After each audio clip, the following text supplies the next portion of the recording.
আসসালামু আলাইকুম রহমতুল্লাহি ওয়া বারাকাতুহু।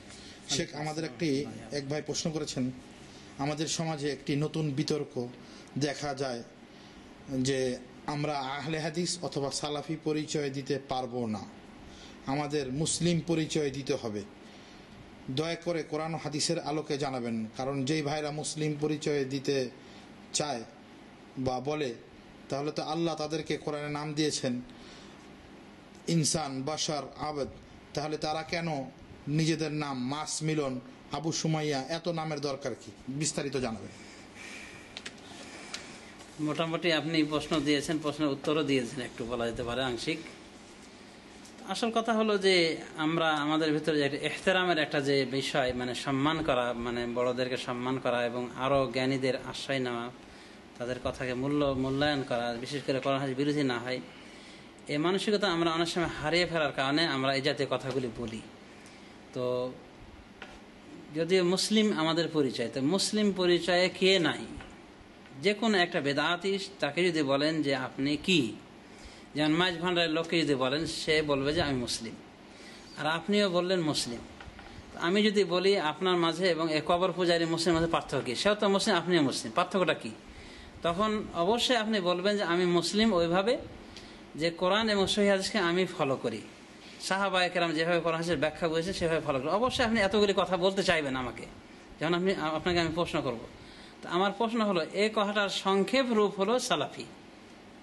আপনি যদি বলেন যে আমি সালাফি, তো এটা একটা পরিচয়কে সংকুচিত করে সংক্ষিপ্তভাবে পরিচয় দেওয়া, এতে কোনো দোষণীয় কিছুই নাই। আল্লামা যাহাবী রহমতুল্লাহ আলাইহি বড় বড় আলেমদের পরিচয় দিতে গিয়ে বলছেন, ওখানা সালাফি আল মুতাকাদ, সালাফি আল আকিদা, ওখানা রাজুলান সালাফিয়ান, তিনি ছিলেন সালাফি আকিদার লোক, তিনি ছিলেন সালাফি মানুষ। তো ইমাম যাহাবীর মতো এত বড় একজন পণ্ডিত, একজন বড় মুহাদ্দিস, তার জবানিতে সালাফি কথাটা এসেছে। তো সালাফি মানেই হল নেসবা ইলা সালাফি সালেহ, সালাফি সালেহের দিকে নেসবাত। তারপরে এই সালাফ, এই কথাটা যে বেদাতি কোনো কিছু এরকম নাই। বরং আমি বলতে পারি যে যদি কেউ বলে যে সাহাবায়ে কেরামকে সালাফ বলা যাবে না, তাহলে আমি মনে করি সে একটা নিজেই বেদাতি কাজ করেছে। কারণ আপনি দেখবেন যে বড় বড় আলেম ওলামা মুহাদ্দিস মুফাসসির দেখবেন যে সালাফ সালাফ কথা তারা বলে থাকেন।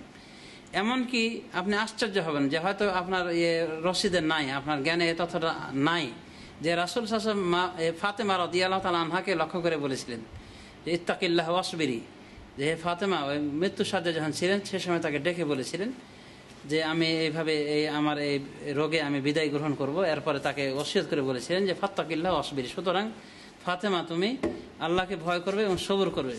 ফাইন্নি নি'মা সালাফ আনা লাক, কারণ আমি তোমার জন্য হলাম উত্তম পূর্বসূরি। এভাবে বলেছেন যে আমি তোমার উত্তম সালাফ, এই কথাটা বলেছেন বুখারী শরীফের হাদিস। নি'মা সালাফ আনা লাক এভাবে বলেছেন।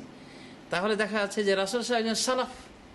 তো আমরা যদি কেউ রাসূল সাল্লাল্লাহু আলাইহি ওয়াসাল্লামের দিকে নিসবত করে বলে যে আমি সালাফি, মানে আমার সালাফ হলেন রাসূলুল্লাহ সাল্লাল্লাহু আলাইহি ওয়াসাল্লাম, তাহলে তবুও কথাটা যথার্থতা রয়েছে।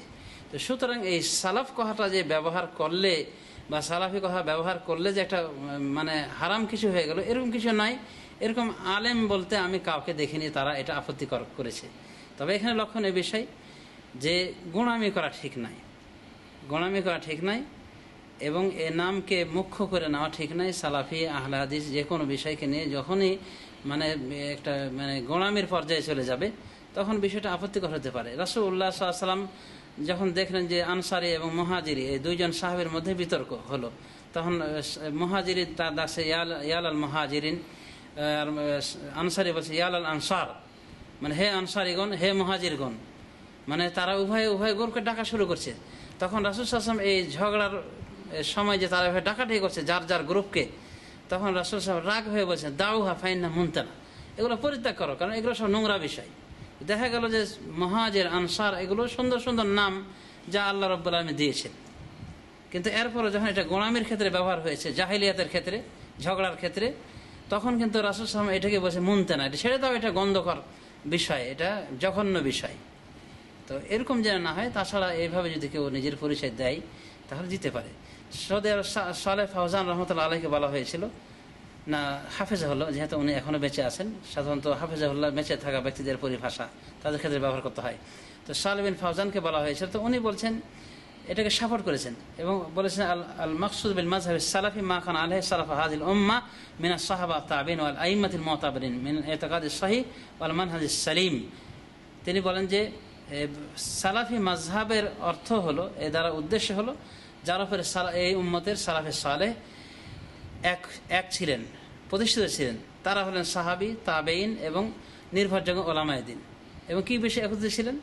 সহিহ আকীদা এবং সঠিক মানহাজ, মানে নিরাপদ মানহাজ, এবং ওয়াল ঈমানুস সাদিক, এবং মানে যথার্থ ঈমান, সত্যিকার ঈমান, ওয়া তামাসসুক বিল ইসলাম, এবং ইসলামকে ধরে থাকা আকীদাগতভাবে, শরীয়তগতভাবে, আদব এবং সুলুক মানে শিষ্টাচারগতভাবে, মুবতাদা বিদআতীদের বিপরীতে। এদেরকে বলা হয় সালাফ, মানে বা সালাফি। আর এরা হলো আইম্মাতুস সালাফ, যারা এদের পূর্বসূরি। তো দেখা গেছে যে উনিও সালাফি বিষয়টাকে সাপোর্ট করেছেন এবং এটার পক্ষে গিয়েছেন। এবং তাকে প্রশ্ন করা হয়েছে যে এটা থেকে সার্টিফাই করা হয় না নিজেকে, যে আমি সালাফি, মানে আমি সাহাবা কেরামের পদাঙ্ক অনুসরণ করছি, রাসূল সাল্লাল্লাহু আলাইহি ওয়াসাল্লামকে মেনে চলছি, কোরআন হাদিসকে মানছি, সাহাবা কেরাম বুঝ অনুযায়ী, এটা কি সার্টিফাই নাই নিজের? তো উনি বলছেন এটা সার্টিফাই নাই, বরং এটা নিজেকে পার্থক্য করা বাতিলপন্থী থেকে, হক এবং বাতিলের মধ্যে পার্থক্য করছে, হক এবং বাতিলের মধ্যে পার্থক্য করছে, এটা বলা হয়। সুতরাং আপনি যদি হকপন্থী হয়ে থাকেন এবং আপনার পরিচয় সংক্ষিপ্ত আকারে বলতে চান যে আপনি সালাফি, আশা করি এটা কোনো আপত্তিকর নয়। রাসূলুল্লাহ সাল্লাল্লাহু আলাইহি ওয়াসাল্লাম তিনি নিজেই আবু হুরায়রা সম্পর্কে বলেছেন আল গোলামুদ দাউসি বলেছেন, তাকে আল গোলামুদ দাউসি, মানে দাউস কবিলার দিকে তাকে সম্পর্কিত করে বলেছেন।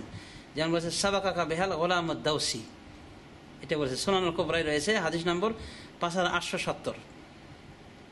তাহলে আমরা দেখতে পাচ্ছি যে রাসূল সাল্লাল্লাহু আলাইহি ওয়াসাল্লাম ব্যবহার করেছেন। মানে তারপরে আবু হুরায়রা রাদিয়াল্লাহু আনহু বলছেন যে ইকরা বিহা ফি নাফসিকা ইয়া ফারিসি, হে ফারিসি তুমি এই ফাতিহা নিজের নাফসের ভিতরে পড়ো, নিজের মনে মনে পড়ো।